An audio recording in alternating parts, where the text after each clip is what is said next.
Comic Timing is member supported by listeners like you over at patreon.com/comic timing. We thank you very much for your continued support of the show. For as little as $1 a month, you can get access to some behind the scenes audio, unreleased content, diary entries, occasional videos of sorts, either from before or after the recording, and some other fun goodies thrown in there for good measure. We thank you very much for every little bit that you give over at patreon.com/comic timing, even when Brent Cassina hosts the show behind my back. Okay, he's not really doing that this episode, but it's funnier to say it that way. Hey everybody, welcome back to Comic Timing, your favorite comic podcast. Join as myself, Brent Cassina, co-host, now the host of Comic Timing, and Chris Nadas and Brandon Christopher join you on a special, not so special episode of Comic Timing as we just shoot the shit and talk some comics while Ian works and listens to us and tries not to pay attention and hit his forehead too hard. Welcome to Comic Timing episode, I don't know, I didn't look it up earlier. Put it in the episode, Ian. Bye. It's literally right there, 241. 241. It's in the title. There you go. Nailed it in one. Woo! Hey, we used to do that stuff in post, you know? Fuck it, we do it live. Do it live. Anyway, Ian's recording. He just didn't set up the audio for us, so we winged it. How you doing, guys? I am exhausted, but I'm good. How are you? I'm doing well. Chris, how you doing? I am okay. I mean, we were talking in the pre-chat, which we will not release as a Patreon exclusive because it's just Brett trying to figure out how to get everything to work. No, we should and just put it on YouTube as a standalone short. It's just me messing with my microphone, asking Chris if I sound too loud, and then trying to figure out the Zoom share audio option. 30-year-old boomer Brent. Hey, I'm the engineer that calls into Zooms. All I have to do is make my microphone work and make sure I can see slides. I don't have to actually organize it. So that is how that works. I can do Teams. Oh, don't you dare mention Teams. Oh, no. I can do Teams, but God. we don't have a Zoom license. So there you go. I hate Teams so much. I have no preference at this point. I think I used to prefer Google because it's in your browser. It didn't require a goddamn degree in rocket science to get everything set up. Nope. But at this point, I have everything set up on my computer because nobody can agree on a standard. Like, we all had this brief moment in time where everybody was on Zoom for whatever reason, and then we realized that was dumb. Yeah. We used to be on Skype with no visuals at all. And even when we did have visuals on Skype, no one used it. And it wasn't until Zoom came around that everybody was like, hey, we can turn on our cameras? Really? That's the thing? Mm-hmm. Anyways. All right. Well, everybody's doing well. Chris, you're the only one that's seen Captain America so far, as it has not even come out yet, technically. Release day is tomorrow, Valentine's Day. We're recording this Thursday night, and you went Thursday afternoon, which, remember when they used to only have midnight showings? Yeah, well, that's basically what's been happening. And then is it crept this up? sort of crept. I guess you would say, it crept up because it used to be, you'd have to wait for the morning of the actual day of release. And then they started doing midnight releases. And I used to go to those because I was young and didn't care about sleep as much as I do. And then it got earlier and earlier. Like, I remember 2009 going to see Star Trek at a 7 p.m. showing. And nobody was in the showing because it wasn't normalized yet to have the Thursday showing that early. And I was actually a little bit surprised when I opened up the Alamo Drafthouse app and I saw it was a 3:40 p.m. showing. So I was like, screw it, I'm gonna get spoiled because everybody's gonna go see it probably at the 6 o'clock one. The 3:40 was full and it was not all children. Shockingly enough, I only saw one actual child in the showing. For those who are not familiar with Alamo, this is already kind of, for people who are familiar with Alamo, this is already kind of unusual because Alamo used to ban people under the age of, I think, 17 just entirely. Because they are, the name is Drafthouse, so they are technically a bar. And then it just kind of crept downward. Like, first, you could have kids with an adult, or teenagers could go with an adult. And now they realized all the money they were losing by not having people attend the Dogman showing. Yeah. Well, I mean, they would just never have those movies, or if to be honest, they would have the movies, and it would be for adults like us who just want to go see a kids movie without having kids making a lot of noise. What they do for kids, though, is they have specific kids friendly showings where the noise rules are a little more relaxed, and that's fine. I do not go to those. I went to it once, and I will say the kids were well behaved. It was their parents who kept talking through the movie, and I was just like, oh, so grown-ups are just going to this to behave badly and just use the kids as an excuse. I But do recall there being like one theater chain that has like a play place in the front of the screen, like wow. a slide and stuff. And I'm like, what movie are you watching while your kids are in the slide? Yeah, it's a little weird. I mean, if people want to do it, they want to do it. I mean, just like you have mommy screenings, baby day screenings, you have the sensory friendly screenings for autistic people. Like whatever. I don't have to go to that showing, so it doesn't affect me because I'm an adult who understands that not everything is for me. What do you mean, Kris? Everything's about me. I'm an adult now. Yeah. Yeah. But I might as well just jump into it. Yes, I've seen Captain America, Brave New World, and I can't give you my hottest of takes because it has already been about 3 hours. It's starting to cool down, but yeah, It's still piping though. it's still pretty new. Yeah, I will give you the no spoiler thing, and then in a future episode, once everybody's seen it, we'll talk about it a little bit more. Yes. It is not the 51% Rotten Tomatoes score. It is not a bad movie, I mean, think, by any standards. there were headlines out there saying it was like the fourth worst Marvel movie. I'm like, by what standard? Yeah, I'm that's pretty sure dumb. we all saw Eternals. Like, that's pretty bad. Yeah, I mean, I don't even hate Eternals, No, to be Eternals honest. Eternals is good.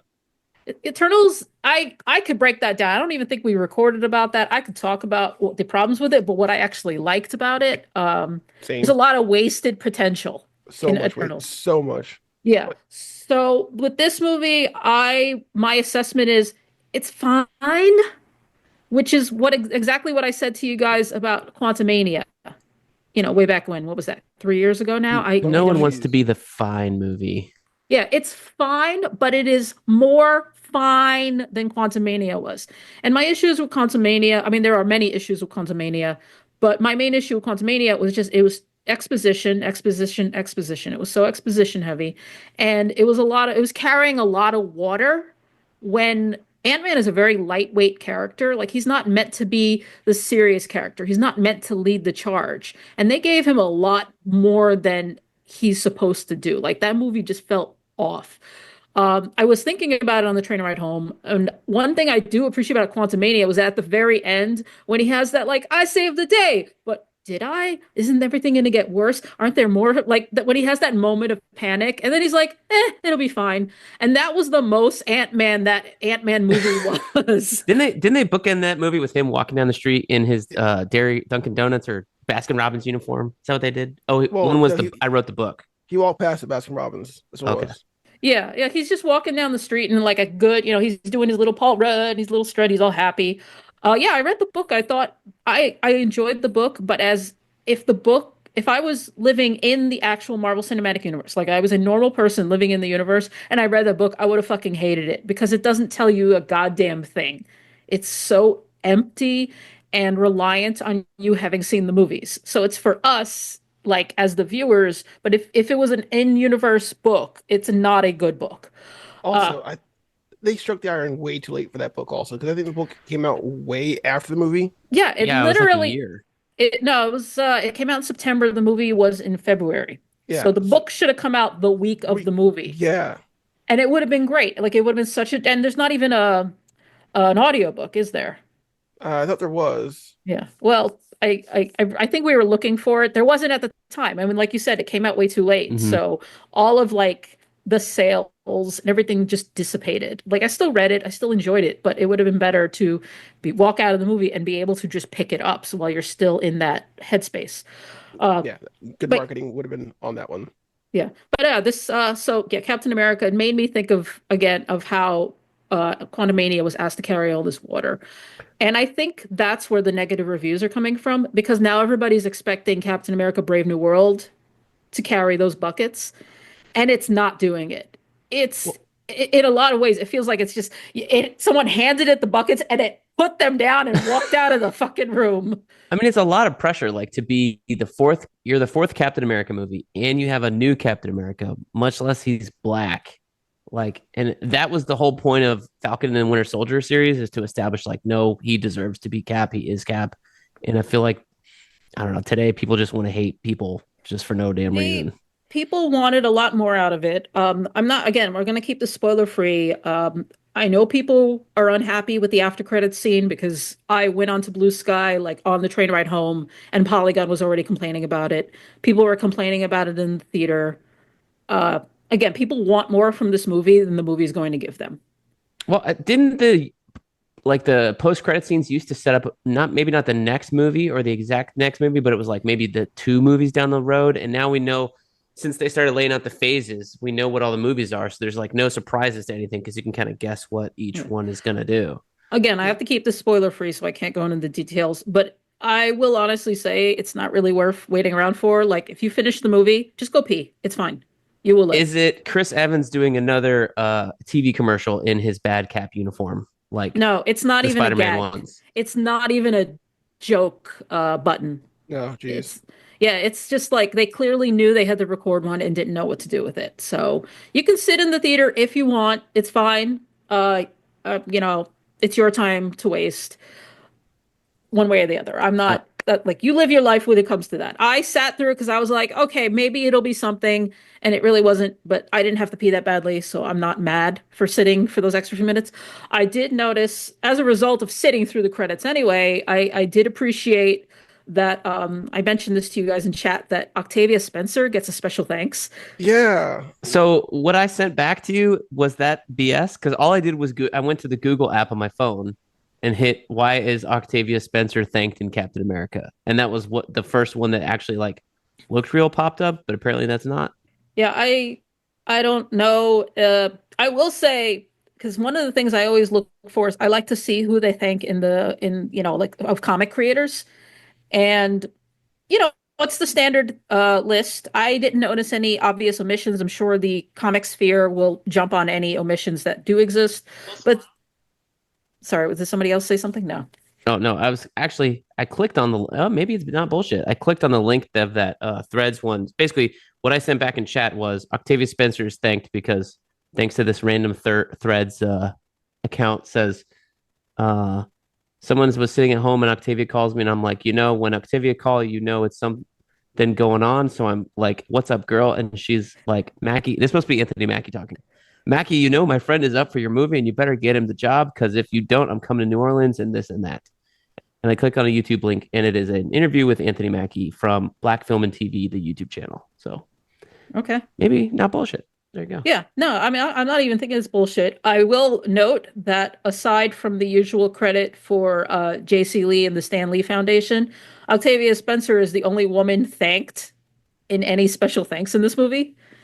I mean, I get that the history of comics and Marvel Comics is very male, but it's always gonna like come to my attention. I'm always going to notice that and be like, so whenever I see in a comic movie, I see like Gail Simone, or Kelly Thompson or whatever thanked, I'm always just a little bit happier.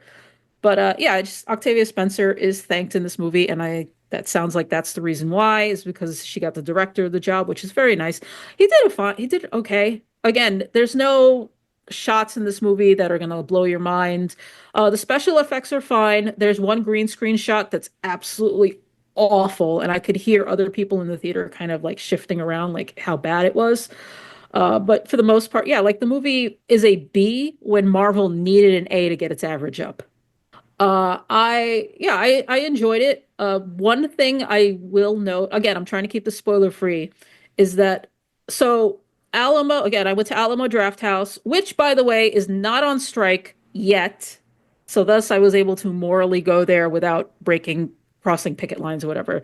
They laid off about 70 people from 2 locations. And they're claiming it's illegal layoffs, that they were supposed to be in negotiations over this. Management, which is now Sony, because Sony bought Alamo Drafthouse, is saying, well, it's a slow time, which is fucking horseshit because, like it's going to pick back up in April? And mind you, it's Oscar season. Like people are coming to the Alamo for the Oscars. Like the downtown Brooklyn location is not really that deserted. Like it's such a busy part of the city. Like I've rarely ever go to a showing at Alamo Drafthouse in Brooklyn where it's empty. Like Snow White is coming out next month. You got Jurassic World, Fantastic Four, and Superman. And was there one other one that was coming out in the summer? That's crazy. Yeah, well, in March, I am looking forward to Mickey 17. I don't know if that's going to be a big movie, but the thing with the negotiations with Alamo is they're pointing out like you can't wait until May to hire people because they need at least a month of training. So it's like I worked in a movie theater. I didn't get a month of training to be an usher. You didn't work at Alamo. Remember, you're a waiter. Okay. Yeah. So you have to take orders. You have to bring the food out. You have to monitor the audience for any infractions of the rules. They actually do actively enforce the rules, which is no talking, no texting, no device use whatsoever, and don't arrive late. You're not allowed in the theater once the movie starts. Like they will physically bar you from the room. The Alamo Drafthouse I went to in Virginia, in Loudoun, Virginia, one Loudoun. I used my phone. Yeah. And I didn't get kicked out. But I didn't feel like anybody was watching me. I don't know. Yeah, well, I mean, that one was fairly empty anytime I go because it was like during the week. Yeah, if it's empty, nobody's, because they do rely on people to narc on each other. I'll be honest about that. But it's just, that's what you paid the money for. You go in there, you want to see a movie without people talking. Like when I went to see No Way Home, like there was a guy like right next to me dressed as Miles, and he was flipping his shit at every single thing in that movie. And yeah, management actually had to come down and give him a good talking to. Like mind you, I didn't even narc on him. Somebody else would have did it, but my card literally said, I love the enthusiasm, but he needs to turn it down a little bit. You're the wrong movie theater. You're a little too loud, yeah. I went to, sorry, I'm trying to backtrack here. I saw it at Alamo. So what movie is this as good as? As good as? Like what, in terms of the Marvel canon? Yeah, in terms of Marvel canon, or like this movie is better than just barely better than this other movie. I mean, look, we were just talking shit about, or not talking shit about Eternals. It's definitely better than Eternals, Quantumania. So actually, you know what? Let me go back to what I was saying earlier, and I'll bring it all together, Brent. So Alamo does these little recap videos before Marvel movies, like previously on Thor, and they will like give you a recap of what happened in like the Thor movies and what might have happened in the other movies. And they did, I swear, it was like 20-minute recap of just Falcon and Winter Soldier. And I will tell you that was a complete waste of everyone's time. So you don't need to watch Falcon and Winter Soldier. I mean, it doesn't hurt to watch it. I think it's a good show. I think there are a few things that carry over into the movie. That's where you get introduced to New Falcon, right? It's mostly like you get the brief introduction. I mean, not so brief, but brief enough. But it's not as vital as meeting Isaiah. Isaiah is probably the most important thing that happened in the TV show. I don't think you really needed a whole show about Sam having these doubts, because he still has the doubts in this movie. Like it's literally, you might remember I wrote a piece in Engadget. The whole last episode of that show is him being like, "Fuck y'all, I'm Captain America." Yeah. I know. I'm sorry, maybe that's a spoiler. And I swear I've rethreaded every thread on Threads for the last month. That's like Black Power, Black Captain America, woo! Because I love that scene. I love that show. I love Sam. I love Anthony Mackie. I'm all for it. Here we go. Yeah, he's great. He's still having doubts? Are you kidding me? He's still having doubts. So when Falcon Winter Soldier came out, and I wrote this sort of editorial in Engadget about it, about how ultimately it didn't mean anything. It didn't do anything. And I didn't mean that to say that it was an uninteresting story, or that seeing Sam's struggles or his family, that it didn't mean anything. But looking at it purely as an MCU product, it was going to be forgotten by the time Captain America 4 came out. And that is largely the feeling. Like most of the stuff is just never addressed. Like obviously the Flag Smashers are just completely irrelevant. Mm-hmm. You don't exactly. Yeah. His sister's not in it. Hakeem is one of the few things. Hakeem and Isaiah are like maybe the only real carryovers. Do they mention the boat at all that he built with Bucky? Not at all. No boat. See, that's just like Multiverse of Madness. That were like, everybody's like, it's the sequel to WandaVision. It comes out and it's like, WandaVision didn't exist. Didn't happen. Yeah. Didn't happen. Well, and then you read the interviews and it's like the director, writer of Multiverse of Madness didn't bother to read the script for WandaVision. It's like, what are we doing? Yeah. I mean, I sort of get it and support it to some extent where you don't want to have to give people homework to watch a movie. But I thought that's what the MCU was this whole time, like It's homework. homework. Yeah. It's all connected. It's all connected. Yeah. I will tell you, I mean, it's not a spoiler at this point because we've all seen the trailers and commercials, but what you really should be rewatching is The Incredible Hulk. That's the one thing I did see that surprised me today was like this movie is not really Cap 4. It's more like It's Hulk Incredible 2. Hulk 2. It's The Incredible Hulk 2. Like, it's just like how we said Captain America 3, Civil War was more like Avengers 3. This is Hulk 2. And I'm going to save everybody the anticipation. Like, no, Mark Ruffalo doesn't fucking drop down from the sky at any point. But in all other aspects, it is Hulk 2. Like, So if they make a Red Hulk movie, that's when we get Green versus Red Hulk because they can't, or is that part of the Hulk rights that are tied up? Are they not tied up anymore? I thought they were not tied up anymore. I'll have to do some digging, but I thought Universal relinquished the rights back to Disney. If Ian is still quietly listening, this is one thing he could look up, but I know he's working. Yeah. Just messing with you. So, since you were asking me to like rank it, I would actually say that as Hulk 2, it's probably as good as Hulk 1. And Hulk 1 is a perfectly fine movie. The Incredible Hulk's biggest problem was that it came out 2 months after Iron Man, and Iron Man is fantastic, not just for the beginning of the MCU, but in general, it holds up. You rewatch it and you can see how quick and breezy and fun a movie that is. And the Incredible Hulk is a little more dour. I mean, the Hulk is just dour in general. So it's Hulk 2 is just like Hulk 1. Yeah. Harrison Ford's fine. I think all of the actors deserve better. They're great actors. Everybody's bringing their A game, but being given B material. So, yeah. Sci-fi.com is reporting that this as of 2024, February 22nd, 24. Yeah, last year, Universal still has the distribution rights for Hulk. Yeah. So there we go. So yeah, it's a stealth Hulk sequel. They're like, no, we're using Red Hulk. You were never going to use Red Hulk. It's not really a Hulk movie. It's a Hulk movie. It's like how Thor Ragnarok was really the Planet Hulk movie we never wanted. And yet, it's exactly the movie we needed. Yeah. Yeah, but no one watched the animated one like I did, apparently, which you can't find anymore. Like those old animated movies, there was Iron Man, Doctor Strange, and Planet Hulk, and Hulk versus Wolverine. They're not Hulk available. Also. Yeah. I remember those. And Thor, son of Asgard or something like that, like young Thor. Yeah. I remember all of those. My favorite, I think, if Ian was here, Ian would be quoting already. There's the one with Deadpool. And Deadpool goes, "Hi, Wolverine. Remember me? I shot you." It's the best line.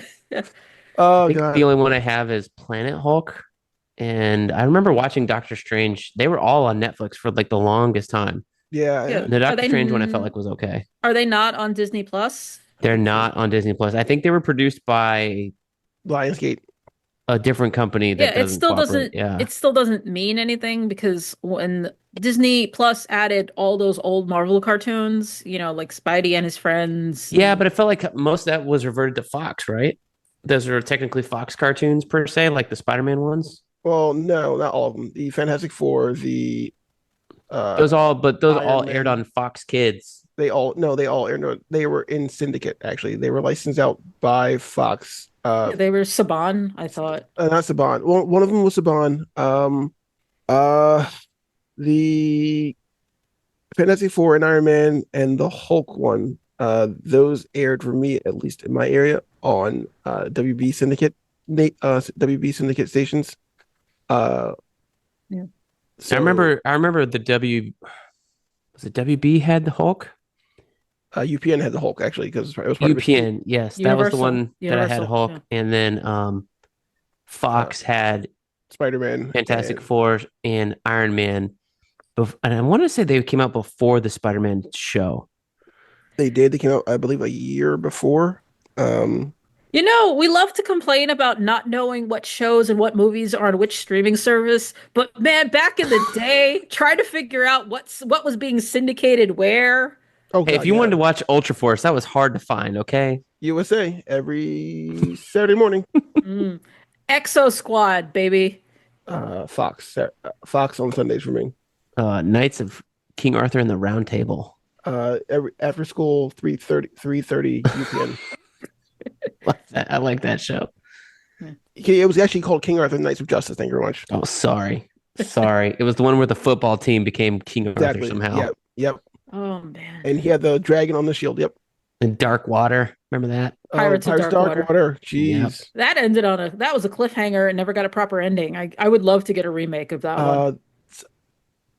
There's a YouTube channel called Secret Galaxy. They did a deep dive onto it maybe about 3 or 4 weeks ago. See, instead of the nostalgia plays for redoing everything, like redoing Harry Potter as a TV show, like let's do Pirates of Dark Water. Let's do football team goes to King Arthur. Like, you can do whatever you want with it because nobody really cares that much. You're not going to have fans being like, oh my God, you changed this.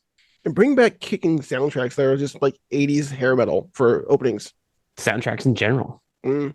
Yeah, I mean, I'm always the one who's bringing up different anime series, and I can say that at least that anime still has openings that slap hard. Yes, I'm not even low key. I am majorly obsessed with the opening to Dandadan. Yes, it's so good. So good. I watched a video that was talking just about the opening, about like the use of color, the different animation styles, and now I just want to rewatch the show. Because they were like, no, it does carry over into the show itself, and I'm like, well, god damn, now I need to pay more attention.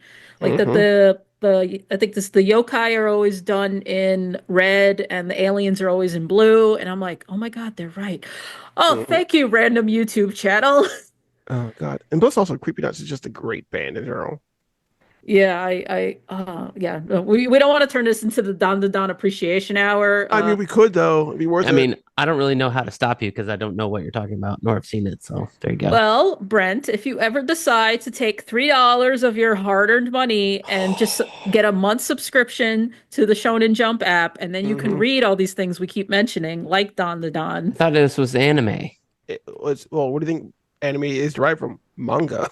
Yeah, most of it is usually based on a comic. You threw me for a loop when you said, I was expecting you to say Crunchyroll, and then you're like, Shonen Jump. Well, Dandadan is on Netflix, actually. If you want to watch the anime, you watch Netflix. It's on Crunchy too.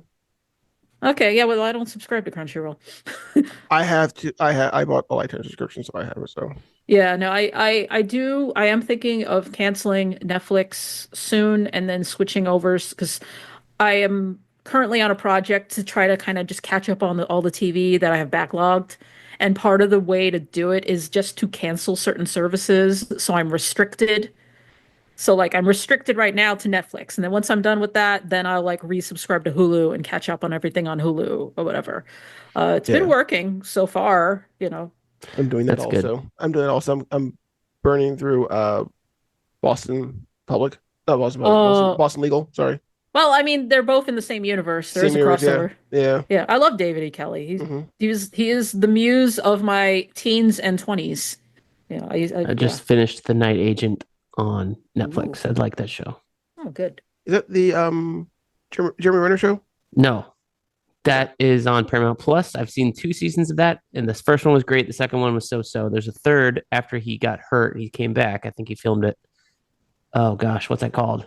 Oh, I could open up the stupid app. Yeah, but Paramount Plus is the one I'm most behind on. Then that has shows I want to watch. Lioness I want to watch. Like, I can't cancel Paramount Plus because my mom uses it to watch Colbert every day and Daily Show. She likes to keep up on her comedy news. So. Mayor of Kingstown. That's what that show's called. Yes. Jeremy Renner. Yeah. Not because of Mayor of Easttown. These shows have such similar names, which is another reason why Dandadan is such a breath of fresh air because it is a nonsense word. It means nothing. And Tulsa King, also another damn one that's got like. Was Stallone, right?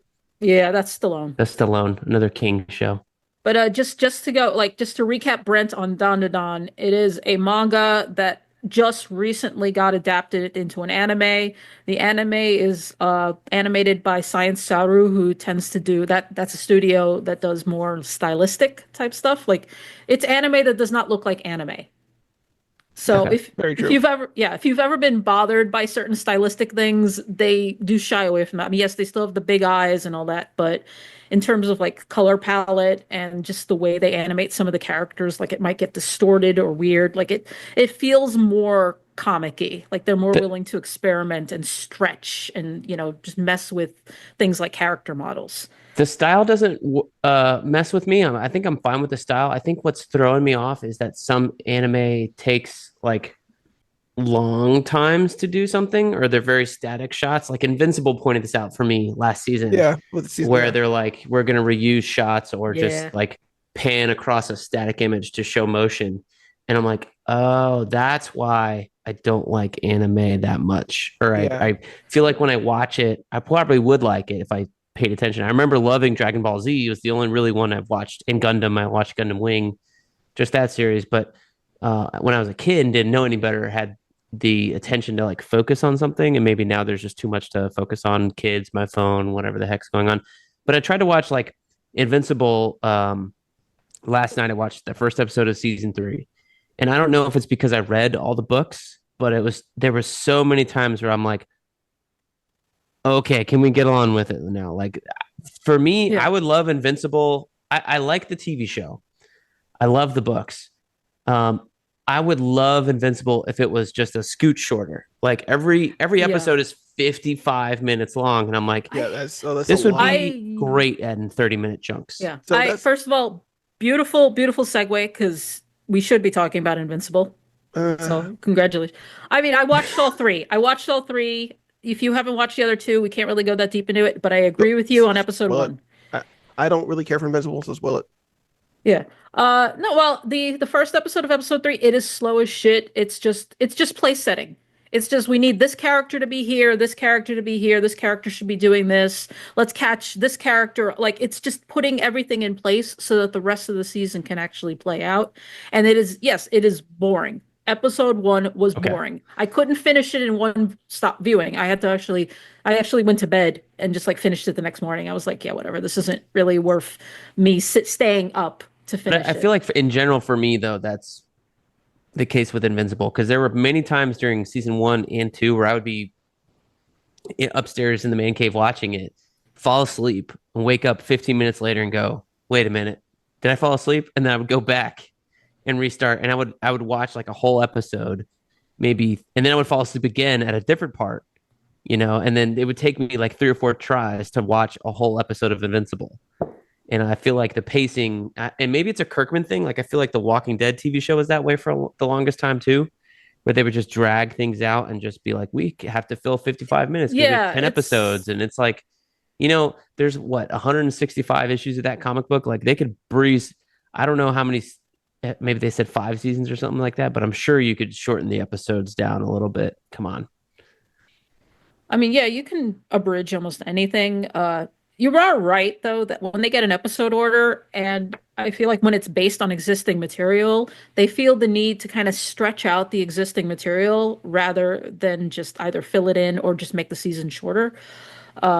Which is, since you were talking about like your problem with anime, how everything feels so slow, and I don't want to like Krisplain, to, non-binary explain this, to the people listening, because like Brandon knows this well, the whole thing, why anime is so slow and stretched out is because usually it is being produced at the same time as the comic it is based on, except that the animation studios are doing it at a breakneck slave driving speed. Like these animators are being abused. I will be completely So honest they're going as fast as they can while doing it for the least amount of work as possible, and that's why we get the slow pans. Yeah. And also least amount of money as well. Yeah, because you gotta realize it the is backgrounds literally that are just it's literally with some shows like Pokemon, it is an episode a week. When I worked there, we were localizing 1 episode a week, 52 weeks of the But Pokemon, that felt like they just made shit up. Like there's no story to follow. It's not. Well, there is a story, But yeah, I can it's see a how loose- cranking out 1 a week is crazy. Yeah, yeah. I mean, I will say, I think Pokemon never felt stretched out because they were just making up new stories, because they were just taking that outline from the video game and then just giving Ash and his friends other things to do, which is probably one of the better ways you can handle it. But yeah, like Dragon Ball is stretched out because they are waiting for Toriyama to come out with more chapters that they can adapt. That's when you start doing things like filler arcs. Yeah, Pokemon may have had the greatest anime change of all time because they changed your first Pokemon from any of the 3 starters into fucking Pikachu. I mean, for Yellow at least. No, but the series was out before Pokemon Yellow was. yeah, the Pokemon That's Yellow. why they had Pokemon Yellow. Yes. Yeah, this is actually correct. Yeah. No, I mean, a fun fact about Pokemon is that Pikachu was not always intended to be the mascot character. Like they knew it was never going to be one of the starter Pokemon because, there are 3 different Pokemon that you get to pick from, and they don't want to favor any one of those. Justice for Charmander, okay? I'm more of a. They didn't even option a 3rd game. They're like, you get the red version or the blue version. There was no green version. I mean, there is yellow version. There was a green version. They just changed it. Do I need to Pokemon explain too?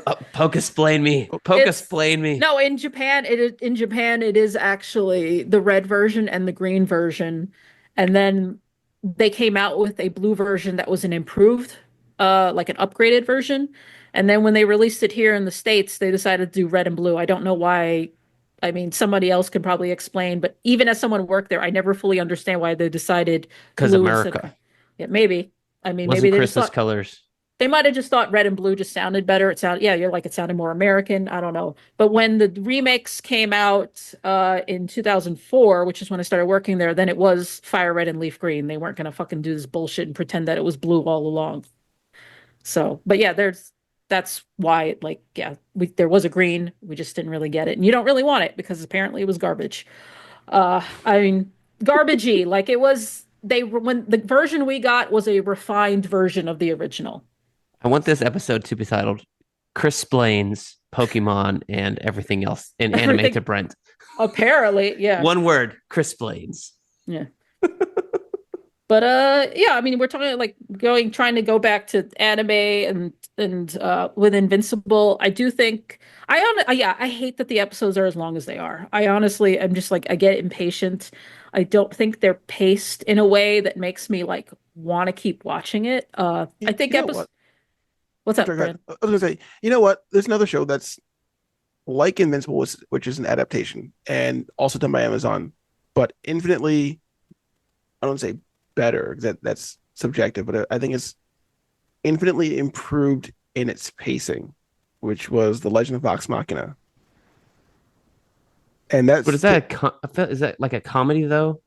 Yes and no. It is. It has comedic moments, but it is action oriented though. It's a translation of a D&D game. So you're taking like a book, several hundred pages, and condensing it down into. They did it in half-hour format. They did 12 episodes, and they condensed the storyline marginally to make it flow better. And they're not doing almost a beat for beat reiteration of the story. And so I think that's the problem with Invincible is that you have to do every beat, and it's being done so laboriously that it does kind of kill the pace sometimes. Like I will say they have made some changes for the better, at least with Invincible, and why I enjoy it. Like one, they fully realize that as much as I love Robert Kirkman, the man is sexist. Like his women are always off. They're not the worst women I've ever seen in fiction, but considering the overall quality of his work, the women are one of his weak points. Like they don't breast bubly. But in the case of Invincible, they all die except Michonne in Walking Dead. I've never actually finished the Walking Dead comic. I have seen the last episode of the show because I was living with my parents when it aired, and my mom watched every episode. Like, props to you, Mom, for making it through. What we're at like 700 episodes of Walking Dead or whatever. It's ridiculous. Although I know it's not 700. Feels it's like 300. It was a lot. Yeah, they had like 11 seasons. It's crazy. Yeah, it's like 11 seasons plus there's like all the spin-offs and everything. And I stopped when Negan came on, and that's kind of when I was like, I'm done. I read all the books. I like the books, but I couldn't take so many episodes of Negan. He's just I don't know. Yeah. Well. Look what we have here. Yeah. Well, Yeah, one of the things they fixed this season, and I've seen other outlets mention this, is the way they're handling Eve and Mark's relationship.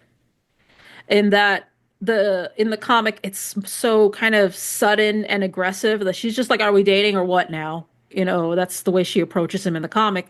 Well, in the show, they're a little more cautious and awkward, and she actually gets kind of pissed off at him when she finds out about the future Eve, and she's like, "Are you just asking me out because future Eve sucks?" Like, and there's actual introspection to that.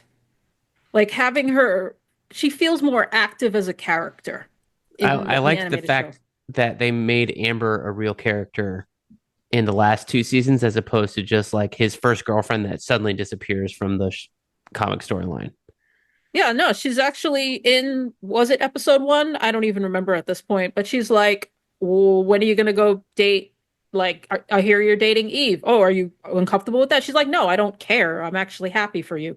And it's like, that's a real character. Like you just said, like she's fleshed out. She exists. She has weight to her.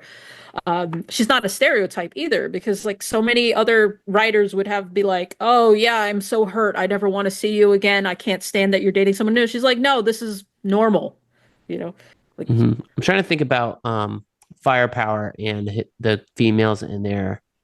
Um, if I don't know if you would describe them as sexist. One of them is like a long lost love that appears later in the series while he's married. So there's a lot of like, oh, is my husband still in love with this old flame? And it's like, of course not. Like this was a woman from 15 years ago. Like, are you kidding me? You know, it's you have two people. kids with this person. Like, Even in real life, people can be ridiculous. I feel like it was on Reddit, it was one of those like, oh, my girlfriend doesn't want me going to my ex's funeral. And the response is like, what? Does she think that you're gonna get back together? I'm gonna resurrect her. I can fix her, literally. That is gonna live in my head until the day I die. I'm just gonna be, I read the Necronomicon. I can bring her back to life and dump you. yeah.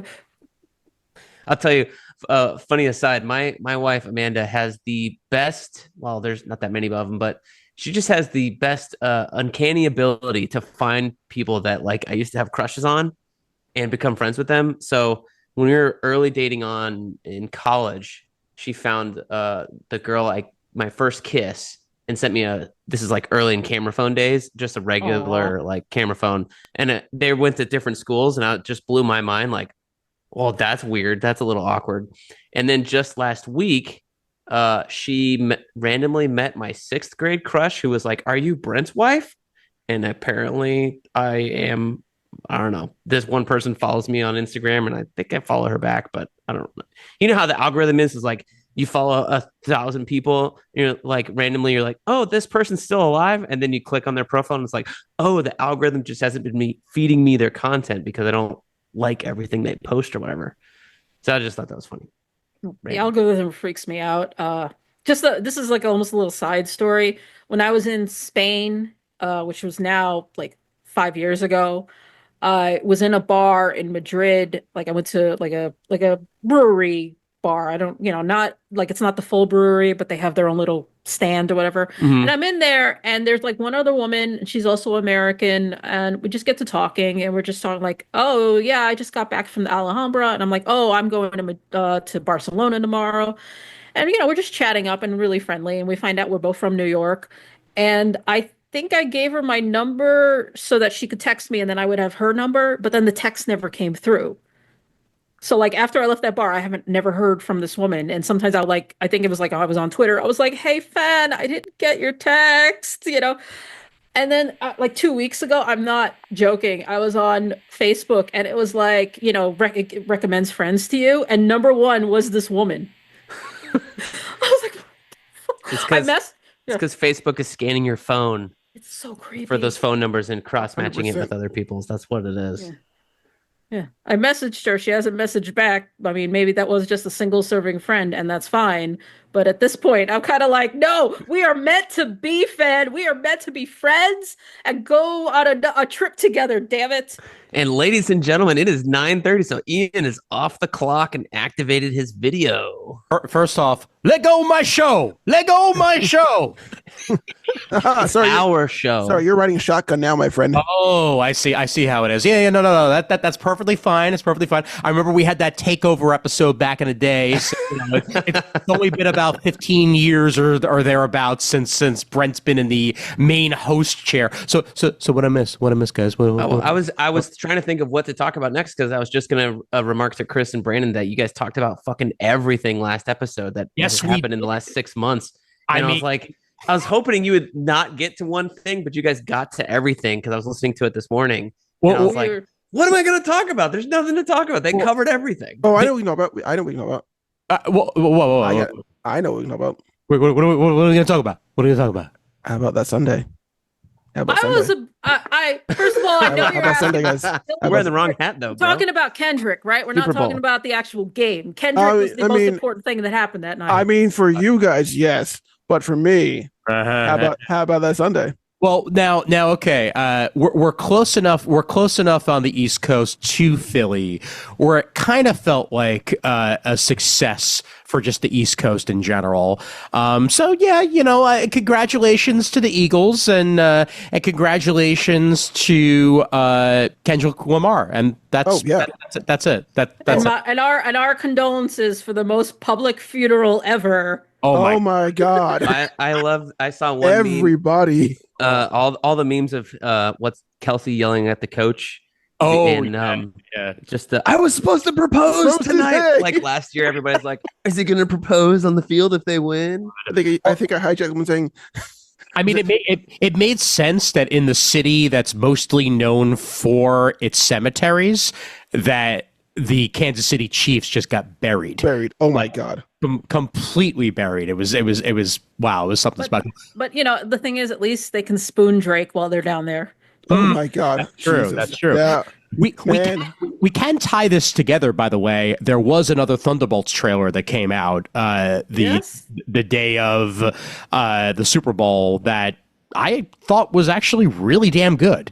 I liked it. I don't understand why they're hiding the Sentry. Like I think everybody kind of knows. Well, okay, first off, can we stop that everybody, like maybe everyone listening to this podcast because we're all comics nerds. But my mom has never heard of the Sentry. But is she going to be like, wow, who's the Sentry? Like they're not going to care. We're the only ones that care. They're not going to care. However, they still want to be surprised. And frankly, us comic book fans, we know already, we know who the is and we know what the score is. Not everybody. I will say this now.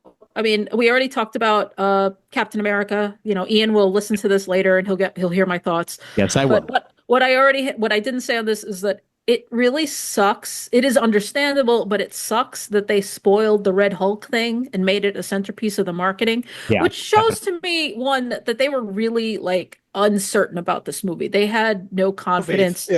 They had no confidence in this. And the thing is, I was watching it, watching it fully knowing what's going to happen, waiting for that, which of course kind of ruins the movie in a way because I'm not one of those people that's like, spoilers, the movie is forever terrible. But there is a certain experience in not knowing, in asking questions, trying to figure out what's going on with that. Why is he acting like that? What's going to happen? This is weird. That would have been a really good crazy oh shit moment had you not. Yeah, known.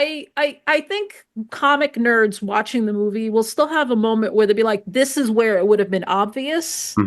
But I do feel it cheated because I think it would have been a more interesting movie if I didn't already know going in. I just got overserved with Deadpool versus Wolverine in the first 15 minutes of oh shit. Yeah. And frankly, I think not to cut you off here, Brandon, but just to say real quick that I think that had Ant-Man and Eternals done better, then maybe they would have been able to get away with the marketing just being Captain America and not giving away the Red Hulk reveal. I think that they themselves felt like they had to go whole hog on Harrison Ford, Red Hulk, Red Hulk, Red Hulk. You want to go because you like multicolored Hulks. Like that's clearly the marketing reason that they decided to do it the way that they did it. But not always the case. Yeah. So with the trailer, since they showed it before Cap, I didn't even catch the Wheaties box joke in the trailer. Mm-hmm. And I saw this poster and I thought it was a great poster. But now I'm like, oh, that's why they did it. Yep. I didn't catch the joke. No, he says, we be the heroes on the Wheaties box. Yes. Just a bit toy. So I'm not going to lie. I'm a little tired of David Harbour at this point, playing a variation of the same dude. A lot of actors do it. However, David Harbour for me, like maybe it's just these two okay, maybe it's Hellboy. I rewatched the Hellboy movie that he was in, and then like last year, and then I watched Creature Commandos, and I was not in love with Frankenstein. I was like, this guy is annoying. Get him off my fucking screen. And now you have Frankenstein with a Russian accent doing the same thing. It's just not pining over a woman. See, I think his Frankenstein is probably one of his better characters he's done. Yes. So you can separate him from the actual face and body. The Grant Morrison Frankenstein that's based off with the Doug Moncay art, is that Frankenstein as annoying as Creature Commandos, or is that just a James Gunnism with the Bride of Frankenstein stuff? James Gunnism, unfortunately. Okay. I like what they did with him. He's a very different character than the Asian of Shade Frankenstein. Yeah. But I like the fact that because they were going to do the whole thing with him. Like he's not talk normally, but he read it once as erudite as he possibly could, and they're like, no, let's just go with that because it makes the character even creepier. Because he's not supposed to be your favorite character. He's supposed to be the guy is like, oh, this guy's a little fucking off. Yeah, no, I didn't say this last week, but I read the original Frankenstein novel, and I have got on record as saying Frankenstein discourse is so weird because so much of it is based on what people think they know about Frankenstein. It's like, I saw the movie, so I know everything there is to know about Frankenstein. And one of the things people will say is well, actually, the doctor was the real monster. And I'm like, no, I read the book. The monster was a real monster too. Yeah. And the monster talked, and he was like, fuck you, doctor. And that was, I think I read it in 9th grade. Yeah, part of our reading class. I'm not going to say Victor Frankenstein is a good person, but I think we can all agree that, okay, you abandoned me, so I'm going to murder your entire family is a disproportionate response. Yeah. I think it was the SparkNotes, account was honestly, Victor Frankenstein is very relatable. He's like, shit, I fucked up, so he went and took a nap.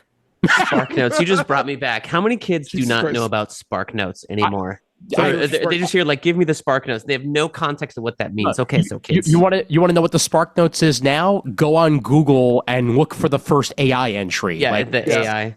Yeah, I just read Wikipedia, but I've never used SparkNotes as a kid. I actually read the entire book because I'm a very literary asshole. But SparkNotes, the social, when they were on Twitter, but their Instagram is very funny, honestly. It is, yeah. Yep. Yeah. Yeah, but I think that David Harbour, yes, it's a niche or whatever. Frankenstein in the comics is significantly different than the way he's portrayed in the show. He's heroic. Yeah, exactly. He's heroic 100%, but also it's not the typical Gur-Arg version of Frankenstein that can't really put a sentence together. That much is kind of carried over from the comic books to here. There's definitely an intelligence here. It's just he's not a maniac in the comics like he is in the show. I would say he's more of a zealot, honestly, in the comics than else. That's a good way of putting it, Brandon. I would agree with that also. And here in Thunderbolts, it's also not like this isn't already an established character that David Harbour has played. Yeah. You're not just having him show up in a Thunderbolts movie as Red Guardian for the first time. No, he's played the character actually now technically 3 times because he had the What If episode. Yeah, he had the What If episode, and now he's showing up here in Thunderbolts. And I think this looks like a good Suicide Squad-esque romp. I haven't listened to the episode that you guys just did yet, so I don't know whether or not they become the Dark Avengers or whether that asterisk is just there because they don't have a freaking name. But I'm pretty sure they're going to wind up as the Dark Avengers at some point. I hope the gag is that the asterisk is for some other funny reason, as opposed to like, no, we're going to change it to Dark Avengers at the end of the movie. Placeholder. Yeah, exactly. Placeholder for many reasons, and that's it. Kris, I assume you're having your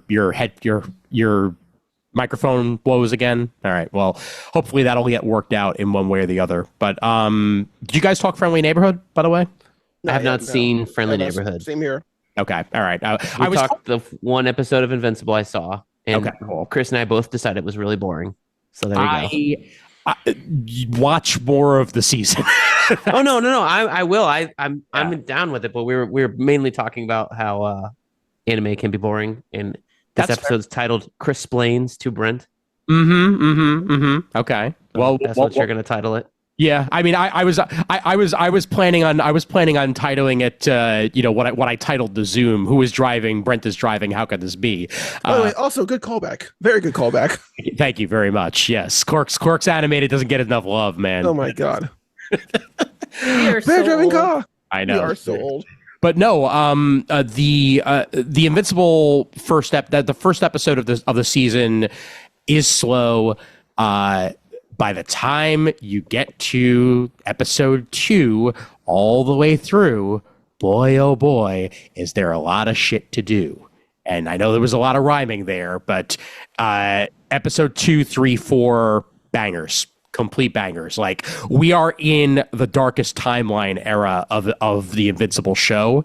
And that will make itself perfectly clear to everybody who's already read the comic and knows that the blue costume era of Invincible is upon us, and shit gets real. So, yeah. I want to know how they're going to handle Invincible and the T-Rex guy teaming up. Is that at the end of this season or next season? That's a good question. Yeah, we haven't gotten there yet. Battlesaurus Rex, is that his name? No, not Battlesaurus Rex. I should know because they're literally coming out with a new comic. Battle Beast. That's Battle Beast. Yes, Battle Beast. Yes, that's his name. Yeah. But we definitely have not gotten to Battle Beast yet on the show. But we are. I'm sorry. Rec Rap. Yes, Rec Rap. That's exactly. Rec Rap sucks. I hate that guy. Also, when did Thursday become the release day for things? Because I'm looking at my calendar because I was like, oh, Invincible 4 is out. I'm like, oh yeah, because it's 4 a.m. Because I have new episodes of Harley Quinn, Invincible, and Severance to watch already. Speaking of which, I have watched more of Kite-Man. Hell yeah, I'm about 2 episodes away from the finale of that. In some ways, I enjoy it more than Harley Quinn. I actually did too. I finished it a while ago. I think it's because I kind of just want straightforward adventures. Mm-hmm. And I feel like Kite-Man was a little more straightforward than Harley Quinn has been. This season of Harley Quinn is fine. It's just the fact is, it's like, well, we're gonna go to Metropolis for like a change of scenery, which feels like a thing you would do later in a show. Mm-hmm. Like season 3 feels a little early to feel that. I mean, the only reason I kind of like it is because it does let the creators do things with the characters we may have never seen before, since they're such Gotham-based characters. Yeah.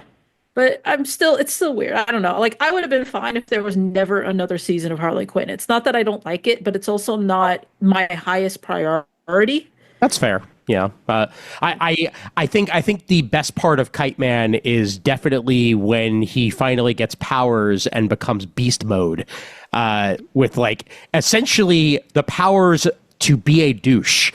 That is his ability. Like, he completely bros out.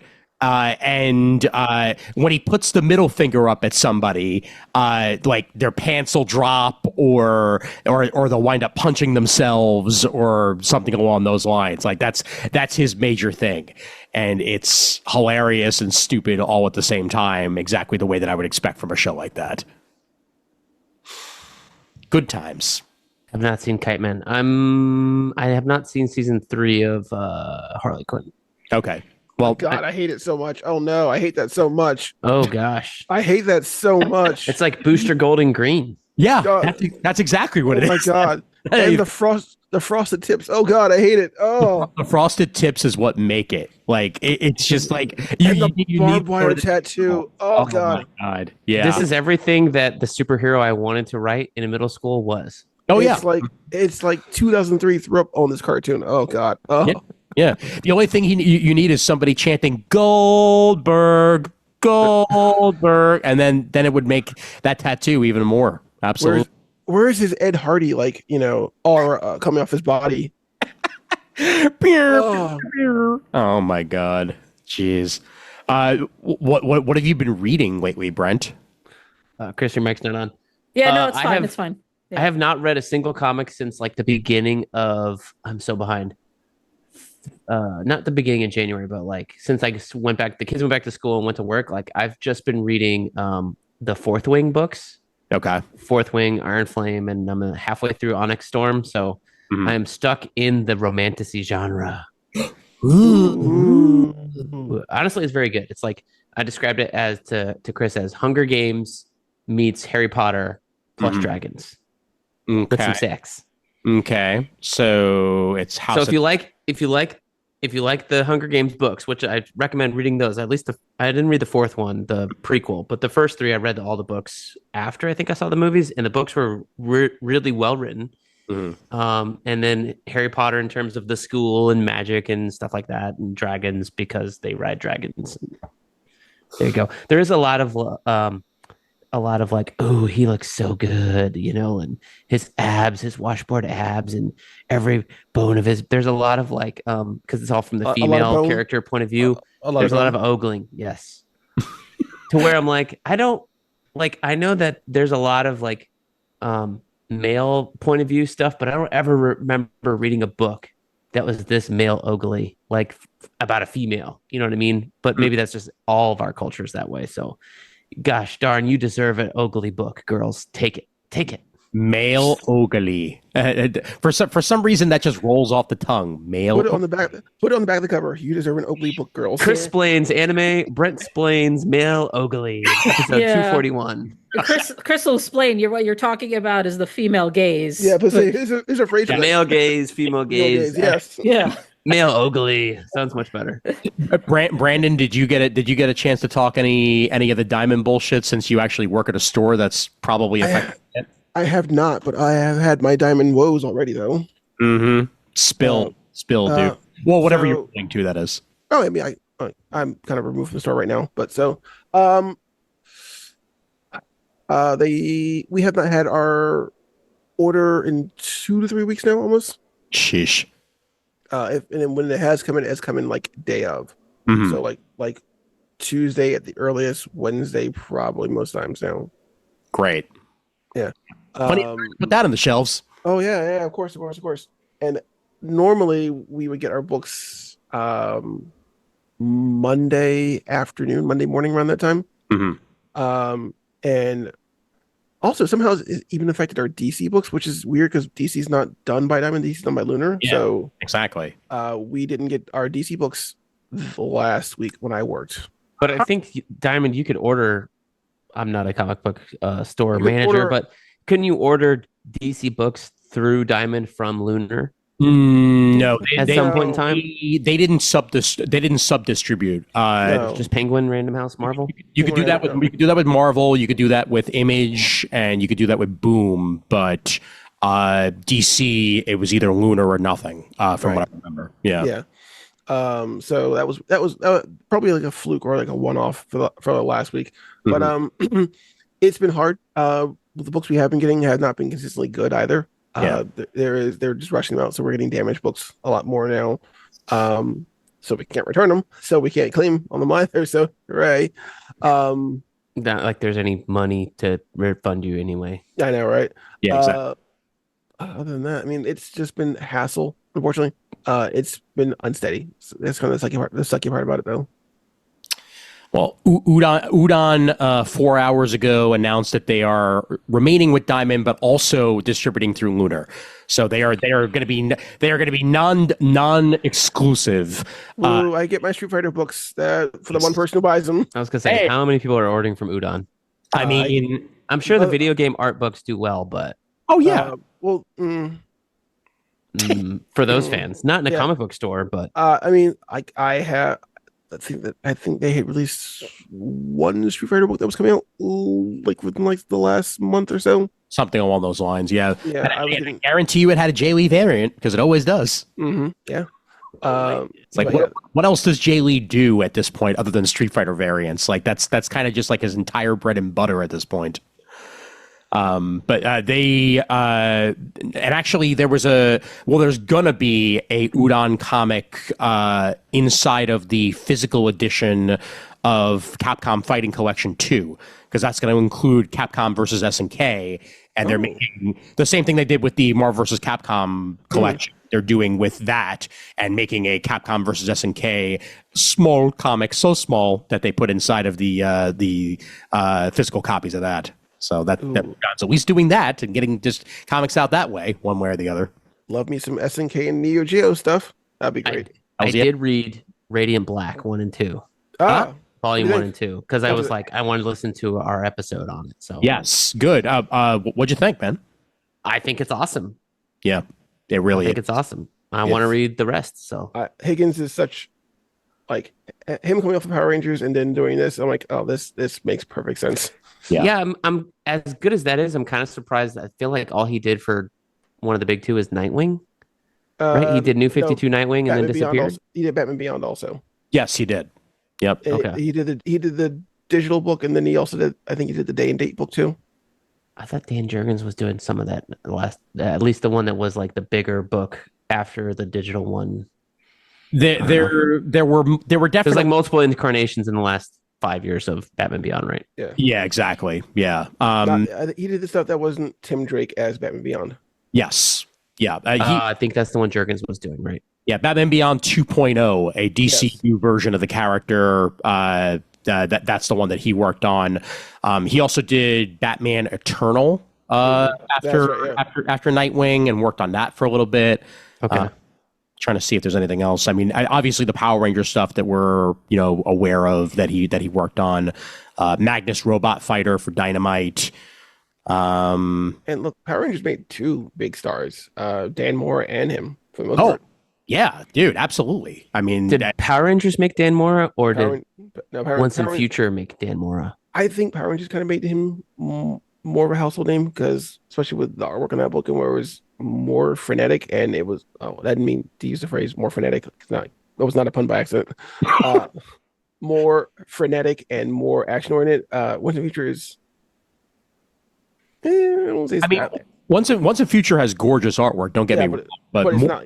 More people are aware of what Power Rangers are than Once in Future. Like that much. It's what Power Rangers. Let me say this: Power Rangers is way more posy than Once in Future is. That makes sense. Mm-hmm. Oh, 100%. Yeah. I'm just waiting for Andre Bresson to catch on. He just did a fill in on one DC book. I can't remember which one it was, and it was like, "There's my birthright, man. Come on, dude, break out." Well, in a few weeks we'll be doing a best of, and you might have some names to say. But I also wanted to point out, because somewhere Raph is screaming, as a reminder, Kyle Higgins also did a Darkhawk miniseries back in 2021, and no. For Marvel Darkhawk. Okay. Yeah, okay. It's the only real Marvel work that Higgins did. So Darkhawk with Juanan Ramirez as the artist back in May 2021. First issue debuted in August of 2021, and final issue released January of 2022. So that's some other stuff that he's worked on outside of that, and plus I think some Captain America stuff randomly and Supreme Power. Like he's been working for years, so he's done a bunch of shit. So a question for you, Brent. Has reading Radiant Black made you want to read the other Radiant books, like Radiant Red and Radiant Pink?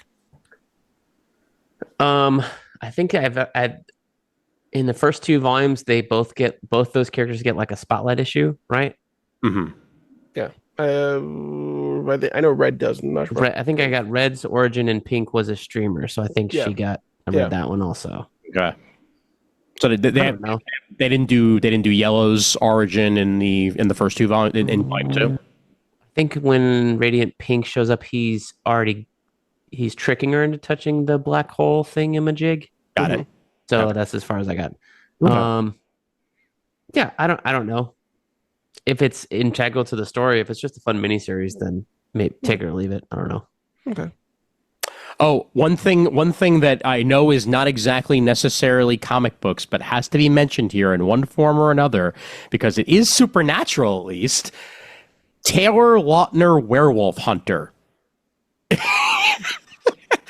Kris, I think your microphone is still not working right, because I didn't hear you cackle at that. No, I didn't cackle. I didn't make any noise. Okay, cool, got it. But he's starring and executive producing in a series called Taylor Lautner Werewolf Hunter. The official log line: after wrapping the final Twilight film, Taylor Lautner vanished from the spotlight. Fans speculated, tabloids theorized, but the truth is wilder than fiction. Taylor wasn't just taking a mental health break. He was preparing for his real calling. Taylor Lautner, Werewolf Hunter. Oh, is this like the JCVD movie, but for Taylor Lautner? Basically, yeah. Funny. It'd be funny if it turns out that the werewolf in Taylor Lautner, Werewolf Hunter, is Taylor Lautner, his wife. My favorite fact about him is that he married a girl named Taylor also. That's what I just said. That's what I just said. Oh my God! It has to happen. It has to happen. So we were at the Joe Jonas concert at Universal Saturday. This is what I did instead of MegaCon. I flew home on Friday. Yeah. And my wife went to MegaCon with her sister and her mother to see Corbin Bleu from High School Musical. Yes. They did bring me home this awesome art piece. Ooh, that's fun. I like that. Ooh. Very nice. Screams Brent. If only he was holding a glass of whiskey, that would be good. But anyway, so they met Corbin Bleu. My sister-in-law loves Corbin Bleu from High School Musical. And so then Saturday we went to Joe Jonas at Universal with her friend Joe. It's short for, I don't know if it's Johanna or something, like Josephine, something like that. But she goes by Joe. And she thinks she's going to marry Joe Jonas. And I was like, so you're going to Taylor Lautner this kid?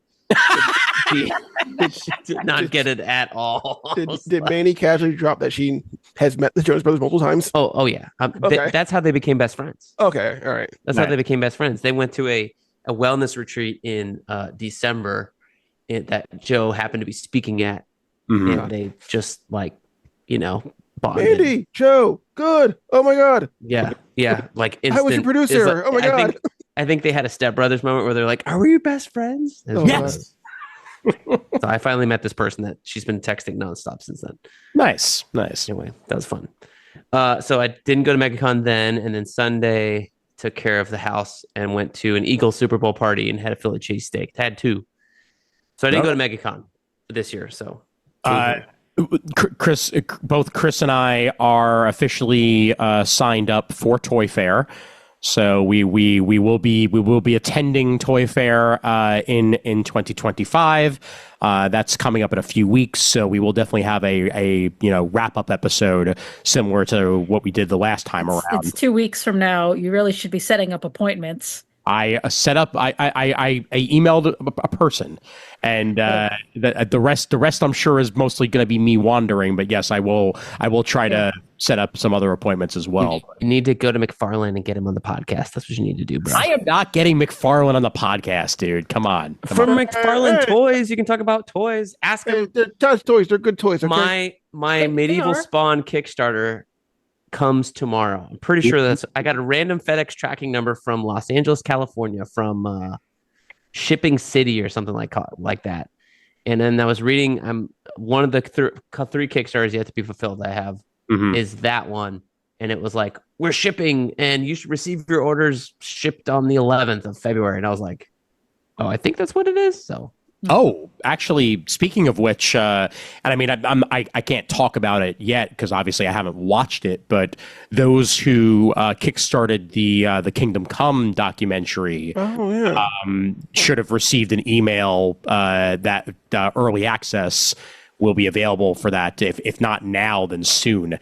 Get an email. This is the problem with freaking Kickstarter. That I don't get their email somehow. Yep. Yeah. So Very shit. much looking forward to giving that a watch.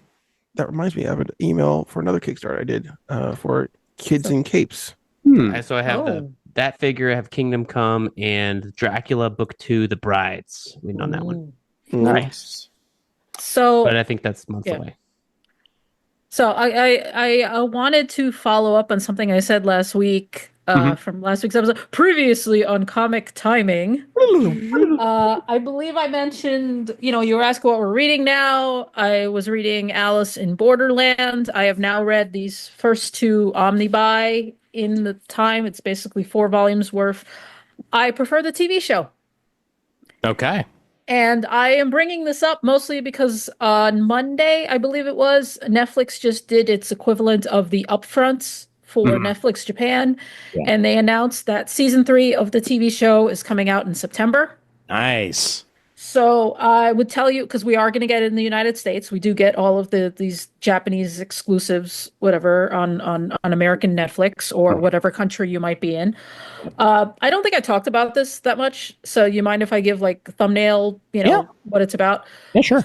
So yeah, Alice in Borderland is the story of this young adult about I think they aged him up in the show, but in the comic he's in high school. On the show I think they gave him like another year or two, so he was technically college age, but he's not doing anything with his life. He's just a fucking loser, not going to college, doesn't have a job, and even the high school version, he's not headed for college. He's not doing anything with his life, but he's very good at video games because that's just the way kids are.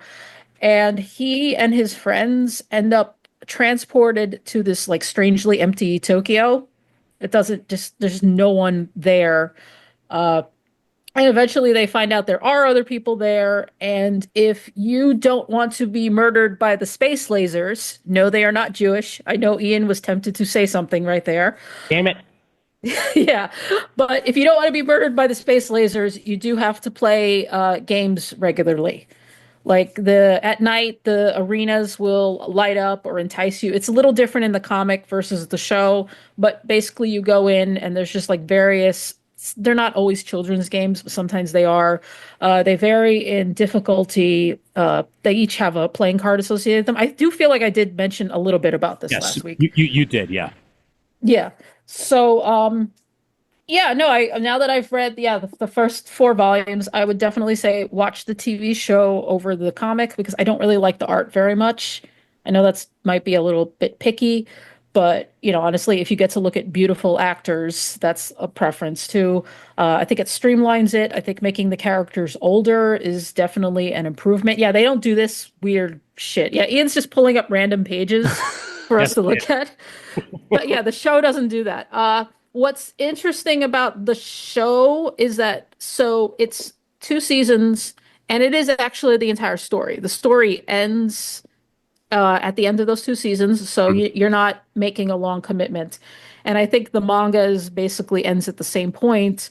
But now season 3 of the show, it looks like it's going to diverge entirely from the comic. Okay. Yeah, because the way my minor spoilers is that again, like each game is themed to a playing card, and one of the things the players of these different games notice about the cards is that they only have ace through 10, and they've never seen any face cards. Mm-hmm. And season 2 is the face cards. Ah. And the advertisement for season 3 shows like some people standing in front of a poster with Joker on it.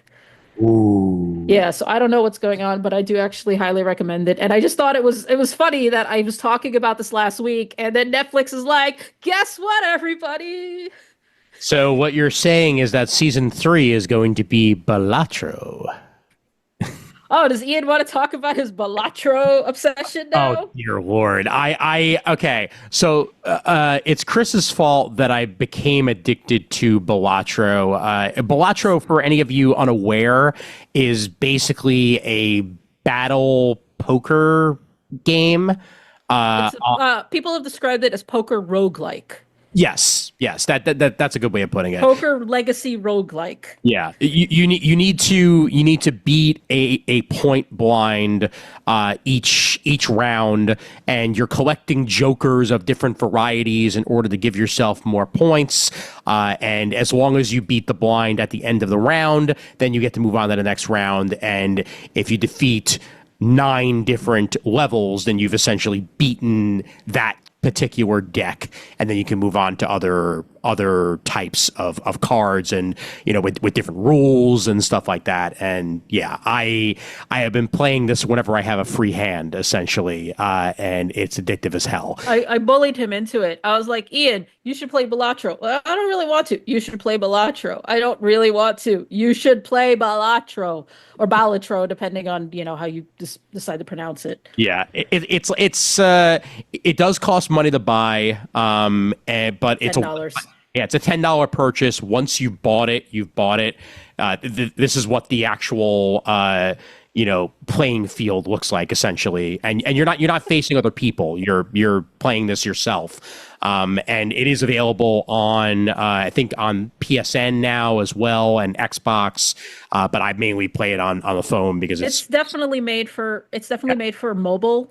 Yep. Like, it originally came out on PC and everybody was playing it on PC and losing their minds, and I waited for mobile. I can't see sitting in front of a laptop playing this. For me, this is the game I play while I'm like watching the first episode of Invincible Season 3. A lot of talking? Is that what you mean? A lot of talking? It's definitely it didn't win Game of the Year, but it was a lot of people's Game of the Year last year. Yeah. And I have gotten way too addicted at this shit. So you were better at it than me, which is kind of gratifying in a way that, like, I bullied him into spending the money on it. He really didn't want to. Like, we were on the train coming back from PAX. Yep. And I was like, download it. Just download it already, you coward. Play it, you bastard. You just spent the entire weekend playing games. Play more games, Ian. Play more games, you loser. I mean, that's basically how it went. And it worked. So yeah, good job. Good job. Oh man. I think there's only really one other thing that I wanted to bring up, and it's once again not even close to comic book related, but I don't care, just because I want our show. Exactly, it's our show, and I want to put it on people's radars. And that is there's a documentary that just dropped on Peacock that Questlove directed. Oh, this is not the one I was going to bring up. And it is 50 years of SNL music. Oh yeah. Specifically called Ladies and Gentlemen. Yes. 50 years of SNL music. It's a weekend. It's yes. They trust me.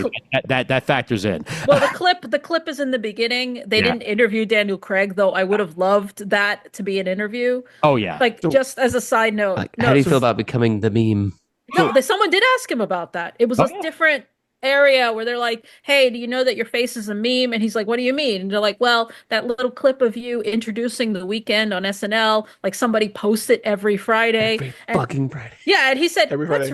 His response was, that's really lovely. It is. Yeah, because it is really lovely. It's a great way to start the weekend, ladies and gentlemen. The weekend. No, it's specifically the way he says it. Oh yeah. Ladies and gentlemen, The Weeknd. Just like, ladies and gentlemen, Foo Fighters. So my to read pile, 2 things I can't wait to read. Mm-hmm. I've never read either of these. Batman the Cult. Okay. Yes, well done. And then this one I picked up on my last trip to California at the beginning of January. Mm-hmm. This is The One Hand and the Six Fingers. This is 2 books combined into one. The first one's written by Ram V. The second one written by Dan Waters. And if you know me, Dan Waters fan, Arkham, The World, and Sword of Azrael, the reboot. So basically, the premise here is it's 2 interlocking miniseries, and one is a person who's a serial killer and doesn't know it, and the other is the detective who's chasing said serial killer. And these 2 miniseries, I guess they intertwine in a circle. So they were coming out, but this is both of them collected in one book in the reading order. Okay. So interested to see that. Sounds like a Rom V book, yeah, for sure. Oh yes. Also sounds like a Brent book, like 100%. So that's yeah. It's not superheroes; it's something new. The other thing I watched that I liked, but I don't know if I would recommend it, is the Selling Superman documentary series. What? Oh, that's not the one about the collection, is it? It's about the one about the collection. Okay, it is. And I listened to Word Balloon, and they interviewed the guy who directed this thing, and I was like, "That's interesting." And then I looked on it, and I was like, $12 and 4 episodes. Okay, sure. Mm-hmm. So it's not streaming anywhere, so you have to purchase it. And I don't think it ends well in terms of like, but I think the first 3 episodes are interesting. Like, the backstory is this guy, his father had an insane collection, which no one knew the magnitude of. Okay, yeah, I heard about this. Okay, yeah. Yeah. I watched the trailer for this. His father dies, and I guess his son, I don't know if they're left to his son in the will, but his son takes up the idea of getting rid of them, and because they were all in his dad's basement in boxes, not organized, just in, random stuff. And in here is a couple of significant books, including a copy of Superman #1, which apparently is like, you think of like big books, you think of like Action #1, you think of Detective Comics #7, but for whatever reason, Superman #1 is just as up there. Oh yeah, maybe if not more so than any of those other two, as well as dude, it's literally the first comic to have the title of Superman. I guess. So it's more significant than Batman #1 or something. I don't know the history of what came out first, but apparently it's very significant. I think there's a lot. I think that's the first time they named Laura, or at least the first time they named Jor-El. Is that one, I believe, also? Yep. I don't think it's the first mention of Metropolis. Maybe the origin. I don't know. No, so the origin's the first book. Origin's in action, but it's something very significant about that book. It's like how Batman #1 is the first appearance of Alfred and all this stuff like that. So he gets it graded, and it's a 7.0, and it, with the one sells for I think like $3 million. Before this one, I think there's only like 3 or 4 in a high grade or something at CGC. So he's got the other one. So they're valuing it at like $4 million, but that's one of thousands of books. Yeah, and you're talking about a collection. Imagine Bretal's collection, just a lot older, I think. And Bretal may have the world's biggest collection still, but this one, he's got 2, like a shipping container full of these books. It's got to be smaller than Bretal's. It's just a lot older because his dad stopped collecting in like the 80s or something. There's stuff from the 90s in there, but it's kind of weird. His dad bought like, you talked about speculator boom in the 90s, people buying multiple copies. His dad was doing this in the 60s and 70s. Well, what's it? Okay, so is this? So he's got multiple copies of near mint high grade books. This is a different story than the guy who was like obsessively buying comics and didn't tell his family. This is that guy. This is that guy. Okay, the dad is the guy who did that. His family knew he was a comic book collector, and apparently he was always like, "Shh, don't tell anybody there's comics here." He, didn't wall off the windows, but pretty much covered them, and it was a secret within the family, like almost as if it was shameful.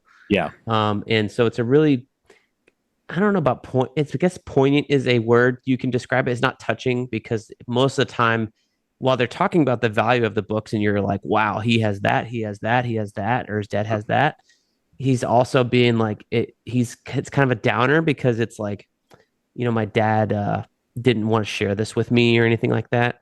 And I guess I just got a little bit of feeling from it. Like, I'm not trying to force my comic book stuff on my kids. Like, Olivia's 10, Noah's 7. They can come in here anytime they want. They can ask questions. I've tried to get both of them to watch fucking Spider-Man animated series or Batman animated series. Hell, even the new stuff. Yeah. Noah would want to watch the Miles and Friends, Spidey and His Amazing Friends, but that's Kitty. He doesn't want to watch any of the older ones. I'm like, what about Ultimate Spider-Man of all things? Like, that's not old looking. He's like, no. So he wants to watch Dogman. That's fine. That's fine. But I was just kind of like, all right. It's like, should I force it down my kids' throats or should I not? I'm like, I think I'm doing the right thing. Just let them do their own thing. Yeah. They'll get old. If they're going to develop an interest for it, it has to be natural, because, I mean, and as well as anybody that, like, if you try to force something down a kid's throat, they're just going to hate it. And that's not what you want, and that's not what anybody wants in the end, Yeah, even if they like it, they're gonna say they don't like it just to rebel. Of course, yeah. Yeah. And they're like, my Olivia, my daughter, is definitely like, so you like so and so? You know how to let you know you like so and so because so and so is your favorite, or so and you know, she's just that's knowing things about comic books is a way to know things about her dad. So Right. Yeah, which is, part of you. So, the other part is bourbon, and that and the other part is cigars. So, and then and together they form Brent. The Voltron of Brent. Yeah, no, but it's like Metamorpho. What is liquid? What is smoke? Oh, yeah, man. You're all the elements of a bourbon cigar put together. That's what you are. Yes, exactly. Hopefully not at the same time, because seriously, ew. But one at a time. Yeah, that's all stuff that I mean even like growing up as a nerd, like I didn't like start collecting or like reading comics until I was junior high age. I was picking up the occasional comic before then, but like my real interest in comics peaked around the age of like 12, 13, that sort of thing. So if it's gonna happen, that's probably around the age that I think that it would happen, one way or the other. If I may have a theory on this, because I also started reading comics in junior high, or like seriously, my dad would buy stuff when I was younger once in a while. I mean, mind you, my dad also had that like it was the 90s and everybody was buying things collectors, reasons like, oh, put this away and it'll be worth something. It was never worth something. But thinking about that is, I think that for a lot of kids, once they have some degree of autonomy, is when they really start developing like those interests. That's possibly why it was junior high for like me and Ian, because in New York, that's when kids get like more autonomy because they're going to school by themselves. Sure. You could ride the bus, ride the subway. You're not allowed to ride you weren't allowed to ride the school bus once you hit junior high. I don't know about, Well, I meant like the public bus, like, Yeah. See, I was weird though, because I started collecting when I was 6 or 7, and I picked up around like 8 or 9, honestly. Like, I remember when I was like, I'd be like around maybe 8. The precursor to Sam's Club, Pace, had books wrapped up together on cardboard, like 30 or 40 books for like $10. Nice. It was every book that came out. Oh, not every book, but most of the books that came out in 1993. Or I'm sorry, a month in 1993. So it was oh god, what was it? It was Countdown 93. It was like Flash. It was the first issue of Return of Barry Allen, Justice League Quarterly, Green Lantern Quarterly, Guy Gardner, a bunch of those books. Yeah. And I just burned through those books. And around the same time, this was I think so, but around the same time as like X-Men 92 coming out also, or like even what else came out around that time? Well, I mean, Batman the Animated Series. Yeah, Beat has also, so like that. Yeah. That kind of just drove me into reading more books, though. But going back to what Brent said about that documentary, I've been on the opposite side of that, where I've seen a person come in and consign. So you talk about grail findings, right? Yeah. Grail stashes, or like those guys who you see once in a lifetime collections. We had one of those. Oh, wow. This person had every major key book from the 60s to the 70s, 80s, 90s. This is like that collection. He had pretty much like that. So this multiples. So this guy had X-Men number 1 through 100 in mint condition. He had Fantastic Four 1 through 100. He had key Green Lanterns. He had the first appearance of Star Sapphire, first appearance of the Rogues, Flash of Two Worlds, the first Jonah Hex. He had first Reverse Flash also. And this guy collected seriously from probably as a kid from 1963 to about mid 2000s. Wow.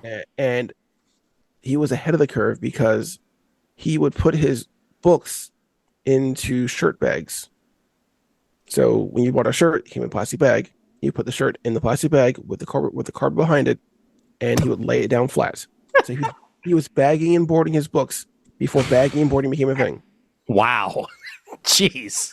And That's impressive. Yeah. I got to see. So I bought one of his books. I bought his Detective Comics. Which one was it? It was the first appearance of Barbara Gordon as Batgirl. So Detective. Yeah, that's one you mentioned a couple episodes ago. Yeah. Yeah. So I paid $600 for it. Wow. It came back at $8,500. Oof. It's now worth $3,000. Oh shit. Wow. There's something about preserving that stuff that just boggles my mind. Yeah. I saw a book so white still that you could see through the pages still. Oh my god. Like this collection was pristine, and it was just amazing to see like how a person is defined by like the books that they have. Sure. Was this just like a family member that passed and they were just, Well, he was in hospice care, so he was kind of he was consigning his books just to pay for his hospice. Got it. Oh man. Do you want to see the most worthless CGC graded book Is that ever? what I think it is? This is the Frank Miller Presents Ashcan edition. I got it at the Frank Miller signing. Okay. So 9.8, baby. we It's had signed by Frank Miller and Dan DiDio. Oh wow. There's Frank and then Dan DiDio down here. Mhm. Totally worth it. So first off, that was a dollar book, was it? I got this for free. Well, I paid for the signing, but Yeah. I don't know. I think it was either a free or a dollar book. We had them. Oh yes, $1 in the corner. Yeah, we had them in bags and boards going for $20 in our store. I'm not surprised. I'm like, And then Yeah. I have That Yellow Bastard. that's a good one though. I don't know if that'll be a good one or not. I still have and I mean I don't know. I'm sure the grade is not anywhere near what it was graded as when I graded it back in the day, but I still have Ultimate Spider-Man #1, the first appearance of Ultimate Venom, and the first part of Whatever Happened in A Man of Tomorrow back to CGC graded at my mom's, and I mean I did it back in the day, and I don't know if the price has gone up or down, quite frankly, since it's happened, but Well, they did. I don't follow CGC stuff, but like occasionally. And from my understanding, they just changed their prices to where, like, if you get, like, if Brandon, you experienced this with your Batgirl #1, when you got it graded, like, you pay a percentage of the value of the assessed value when it's graded. Yeah, now I got it on the flat rate, so Okay. I paid the $50 for it because it is tiered. It's you pay less for newer books, you pay more for older books, but you can declare the value of the book also. okay. So like if Brandon's value, so like I think there's works now, like if it's an older book and it's value, you get it graded at a 9.8 and it's valued at $3,000. Brandon not only did pay $50 to get it slabbed, he's also got to pay 15% of said $3,000, which he may or may not have, which is like just bonkers to me. Like, like I don't. It's my book, and you're slabbing it. Why do you get a piece of the action? I think it depends on the grading that you get also. I think if you just do a standard blue label, they don't do that. But I think like the other, like the more specified labels, like the pink or the green labels, I think you have to pay. I think that's what those are for. I think they're like the premium ones. I know the yellow labels are for signatures only primarily. Yeah, now they have like the part of this documentary, Selling Superman, was they were the first collection label, like I forget what it's called, not Prestige. Mm-hmm. Oh, it's called the Fantast collection, something like that. Okay. Pedigree collection label. Ooh. Anyway, the it's kind of weird how, like, luckily for this gentleman, I forget it, Darren, he's independently wealthy by himself, so he had the money to put up this giant collection in 2 shipping containers, buy a bunch of locks and stuff like that. Like, he had the money available to handle it in a way that he's going to protect himself. As imagine like you or I running across this collection from our father or grandfather and just being like, I can't tell anybody because it was just in my house, and you can break in my house and steal all this stuff. He had the funds to put some money behind a real security for it. So it's a little extravagant when you watch it because they don't put that up front.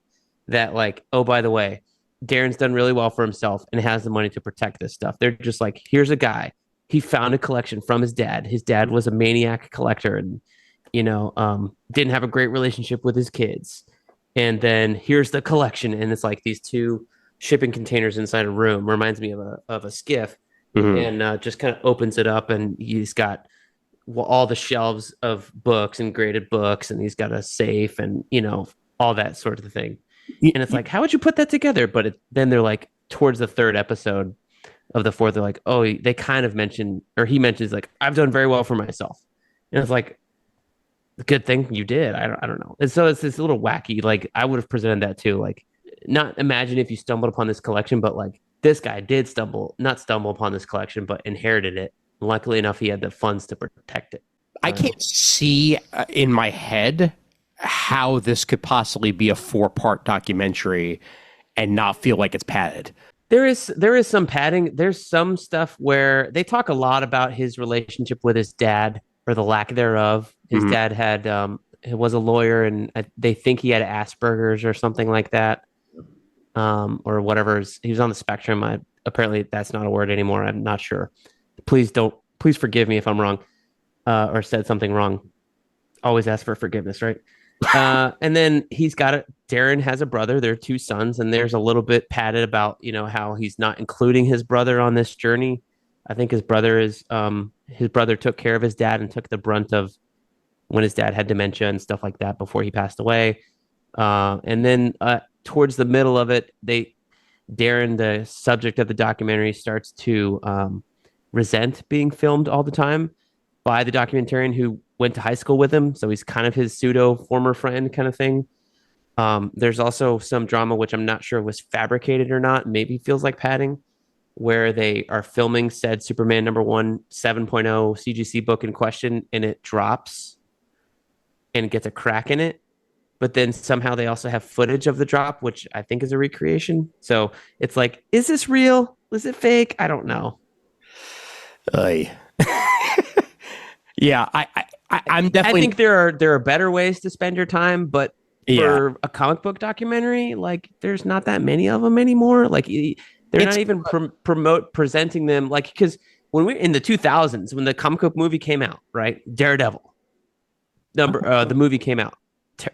Not a terrible movie, not a great movie, but the special features on Daredevil on the DVD had a documentary about the comic book that was just as long as the movie. Yep. And now don't own Eternals, but I can imagine they probably spent 15 minutes on the history of the Eternals. Not that there's much because they only had so many series, but like, the Iron Man documentary Iron Man DVD had a long documentary about Iron Man. Daredevil had a long documentary about Daredevil. Batman had numerous ones, with all the direct to animated stuff. You at least got 20 to 30 minutes on any of the DC movies that they were adapting to. Like, I don't know. It just is like feeds my comic book media. Give it to me. I'm going to wait for it to be on Prime. Like, quite frankly, like I'm sure. Yeah. I guarantee you it'll wind up streaming somewhere at some point. I cannot see myself spending money on this personally. But again, I was interested in it when I watched the trailer.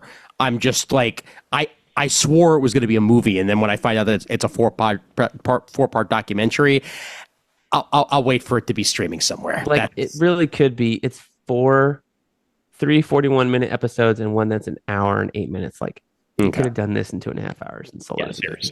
Yep, agreed. But maybe they pay more. Maybe the strategy is like these streaming services pay more for documentaries because there's more minutes to watch. I don't know. Yep.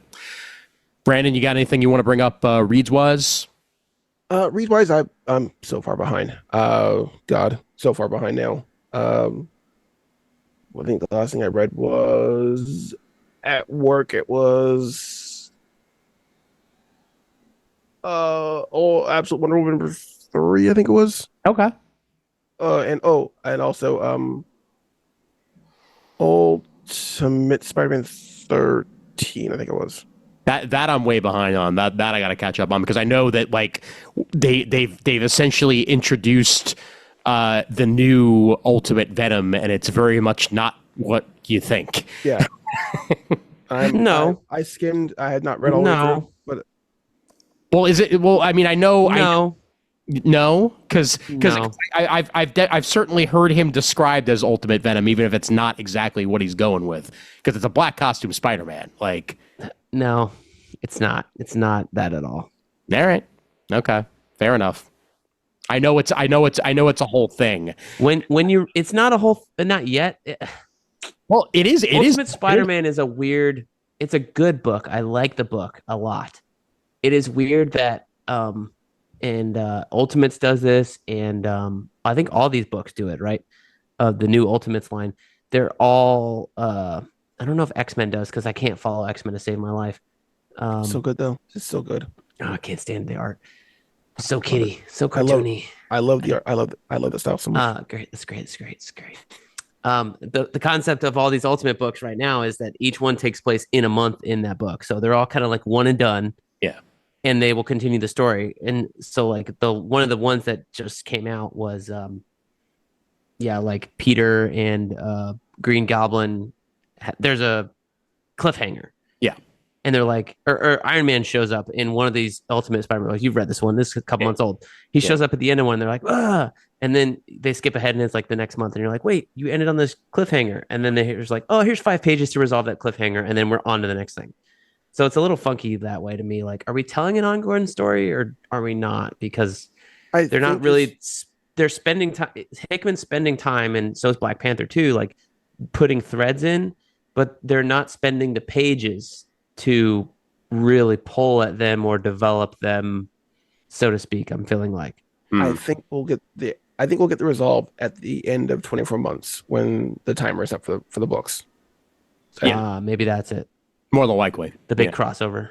Yeah, because it's happening in quote unquote real time. Because I think the maker said he had 24 months or 2 years, something like that, to recoup before he comes back and tries to get Iron Lad. By the way, dumb name. By the way, still well, stupid name, stupid ass name. He's a grown ass man. He is not Iron Lad. Iron Lad. Mm-hmm. The dumb part is that they're counting down in different months. Like Ultimates is like 5 months behind Ultimate Spider-Man. I mean, I'd say the dumb part is that just like with 24, you never see them go pee. Like you just they somehow it's somehow happening in real time, and yet you never actually see any important stuff. You know what that makes me think of? What you just said, Ian? Yeah. The documentary, Awesome, I Fucking Shot That. Oh. That's the documentary of the Beastie Boys concert where they gave like 50 fans a cam and just told them, like when you walk in, just turn it on and just have it on the entire time you're at the show. And at least one of those people went to the bathroom with his camera. Well, they're like, we're only going to include one of these, even though everybody did it. Yeah. When it literally happens that many times, you can only include it once. And there was one guy who set it up on the counter across the hall, so I didn't have to watch his dick go to the bathroom. Love it. Oh man. All right. Anybody else got anything else they want to bring up? Because if not, then I did want to bring up to Ian that this is very maybe it is very New York. Yes. It was on my wish list. So Ian sent this to me, for a gift at some point. I don't know, maybe it was my birthday gift. I'm sorry if I don't remember the exact occasion. Yeah. You sent me the Bronx Nobody Knows. Yes. So for the audience's sake, I will explain. So there was the sociologist William Heinrich, and he wrote a book called The New York Nobody Knows. Like this was in 2013, where he literally walked every block in New York City, which is like 10,000 blocks. It took a fucking ass long time. And he wrote the sociology book. It was very from the perspective of a sociologist, talking about what you see on the ground level, and he talked to people and like what he saw. And at some point, someone must have been like, dude, you could do like walking guides. So he did it all over again and walked every block in New York. And he's been doing books for every borough. He did the Brooklyn Nobody Knows, the Manhattan Nobody Knows. The Queens one came out after that, the Queens Nobody Knows. And then the Bronx one just came out a few months ago. So I put it on my list, and Ian purchases it off my list. So I'm almost done reading it. The reason I am bringing it up Mm-hmm. in this podcast about comic books is Yes. that I am almost done with the book. I finally reached Pelham Bay, Yes. and the first thing it talks about in that stupid chapter is Collector Cave. Yes, our dinky little comic shop. He was like- went into Collector's Cave. The guy was trying to be like, well, you're old. You have nothing better to do. You should start collecting stuff. Oh my god. Spend your money here. It was, Yeah. I've read a lot of these books, and he's talked to people throughout the boroughs, and I was so embarrassed by the dude in Collector's God. Cave. And you know what? Since you mentioned it, I'm just gonna once again bring up that Collector's Cave.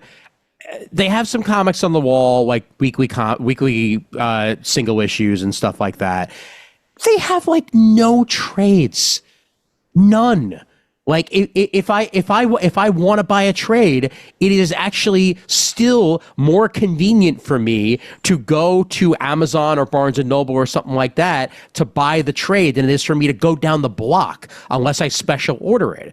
And I was going to say, it's more convenient for you to go to Barnes & Noble in Yonkers. yes, it is actually. There is no Barnes & Noble in the Bronx anymore. No, I know. Yeah, but or BarnesandNoble.com or whatever, or just go to Manhattan and go to 86th Street, since 86th Street now has one again. Donovan's not here, so I can bag on my Barnes and Noble. That fucking sucks. The comic book collection.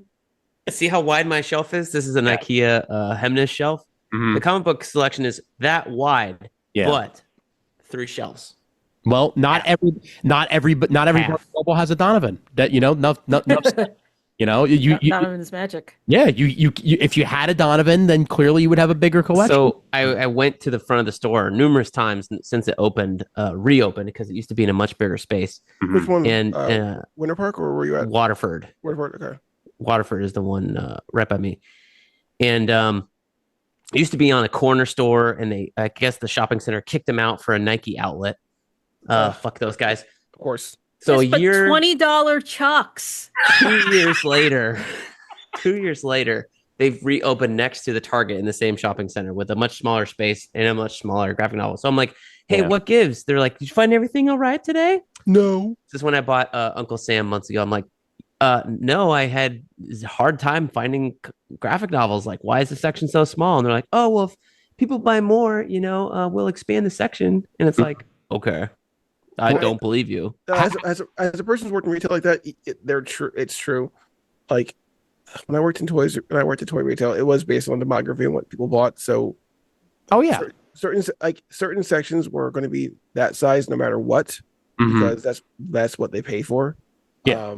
Like retailers will pay for space in stores, so you're always going to have like a Barbie will have an entire aisle, because Mattel would buy an entire aisle in the store. The Union Square Barnes and Noble, perfect example. The manga section is quadruple the size of the amount of comics that are available. Like They did move everything around, though.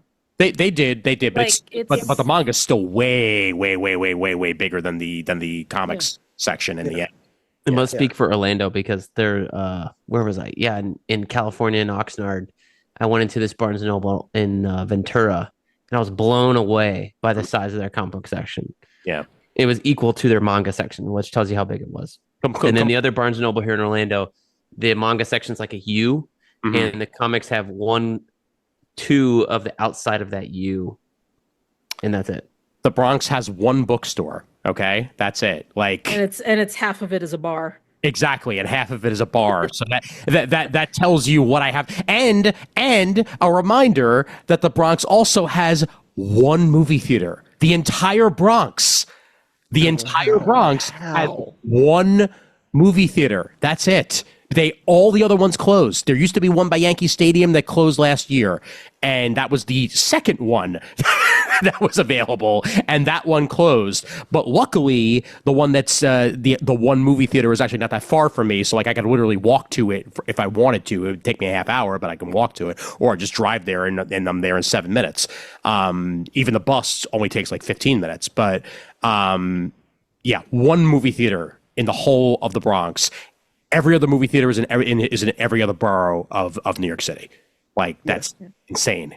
Yeah, well, you know that economic downturn in the 70s and 80s, Ian. Yeah, please. I mean, as William Heinrich reminded me constantly while I'm reading this book, he's like, this neighborhood used to be a lot of Irish and Italians, but then it was taken over by Yemenis, and then this neighborhood used to be Italian, but it was taken over by Dominicans and Puerto Ricans. So this book series is just the ethnic gentrification by different people. Yeah, and the Bronx is. I don't know the technical term for what I just said, but no, it's not that far. It's not that far, but yeah, but going back to the collector cave is very much more about cards and collectibles. Hence, it's. God, I hate that so much. I hate know. that so much. God, there's a store by me that the fact that they still survive. I know. Yeah. Continue. There's a store by me that is nothing but. It's a comic book store, quote unquote, but they're all just pops. It's just a wall of fucking pops. I like Funko Pops. Don't get me wrong. Yeah. But like, if you're advertising yourself as a comic book store, and you have a comic book rack, a comic book shelf the size of Brent's bookshelf, the middle one, that's it, of comic books, not even trades, just your singles on that. Yeah.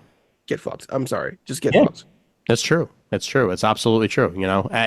But unfortunately, state of the industry, yada yada yada, rinse repeat. Like, I mean, there's only so many things that we could say. And I mean, if Chris Eberly were here, he could once again reiterate he didn't want to do as much Magic the Gathering as he did when his store while at the time was reopened, but he had to survive because that was just what he had to do. I would love to do a comic timing series of Wild Pig Stories by Chris Eberly, where he tells us, are we the blue team or the gold team? We're the blue team. We're the blue team. Okay, where he tells the blue team, and we get to ask stupid comic book store questions. Cyclops, what are you talking about? What? That's that. Ian noticed. I mean, we can ask Brandon, but Brandon's like, I know. I'm pouty because I liked Uncanny X-Men better as a title back in the 90s. Right. Yeah. Okay. All right. Fine. You know what? Screw it. We're the gold team. There you go. No, it's fine. I am 44 years old. I do not give a shit in reality. Wait. Psylocke, Storm, Forge, Bishop. Psylocke was actually blue team. Psylocke blue team. Oh, actually, that makes sense. That makes sense. Yeah, that makes sense now. Yeah, the more you think about it, it was Storm. Storm. We have a lot more diversity on our team, so we should be that team. That's true. Yeah. Although, if we ever do what you were just talking about, Brent, I need Chris Eberly in a smoking jacket with like a pipe. And like, I need like the Masterpiece Theater music in the background. If you can time a trip down to Auburndale, we could get Chris down here. We could do it on my back porch. You bring the recorder. I got a microphone. You got mics. We just bring it all down. We can film it, and we can smoke cigars and drink some bourbon and bitch about Diamond. In the year of our Lord 1999, I remember the time that the drought happened. This one time during New 52, those motherfuckers. In the year 2011, at the height of New 52. Marvel Now .1 was a disaster. Maybe I should also just bring back my Stan Lee impersonation. I haven't done that in a while. But oh God, only if you sing Marcy's Playground. That's the only way it ever works. No, that's retired. Okay, it's retired. I'm done with that. Okay, God, that part of my life is past. Which one does he do when he sings Flagpole Sitta? Oh my God! And that's Ian's all-time favorite song, as far as I remember. Sick and I'm not well. All right, fine, but I think we've more than shot our bolt here in general. Is that you? Yeah. So says you. You're not the host of this show. I know. We mentioned Eberly, so I was just gonna end it his way. So. Oh my God. let me do this the ghetto way and share my screen. Oh God. Share sound. I have my way ready to go too, man. All right. Like either. Well, then you can. I was gonna try and do the outro, but since you're insistent, go ahead and do the outro, sir. No, Brent, I will play the music and you get to do the outro. See, we're gonna do my stupid version of the outro. This is gonna be rather short. Oh no! Yeah, this is gonna be pathetic. I want to see just how much of it you actually get right. Okay, you ready? Try and pull it out. All right, folks, that has been episode 241 of Comic Timing. Thank you to Brandon Christopher. You can find him on the interwebs at the Dandadan. Also, his podcast, Sometimes Not Podcast, can't remember the name of, because it starts and stops all the time. You can find our friend Chris Nodis on the internets as at Lampbane or at Chris Nodis, whichever one decides to promote this episode. Dan, I don't even have that Twitter anymore. I deleted it because fascism. I said on the interwebs. There's so many places to find everyone now. And at Ian Levinstein as I am sci-fi, wherever you want to find him. Please subscribe to us on Apple, Spotify, iTunes, and YouTube to watch our beautiful faces. And someone please subscribe to our YouTube channel. I am your host, Brent Casina. You can find me on the interwebs at NightwingBK or at CasinaB and on YouTube as BK's Bullets. We'd also like to promote Donovan and Jamal just because we love them and miss them. And you can find us at Comic Timing. There's always time for comics. By the way, our YouTube is youtube.com/Comic Timing Podcast.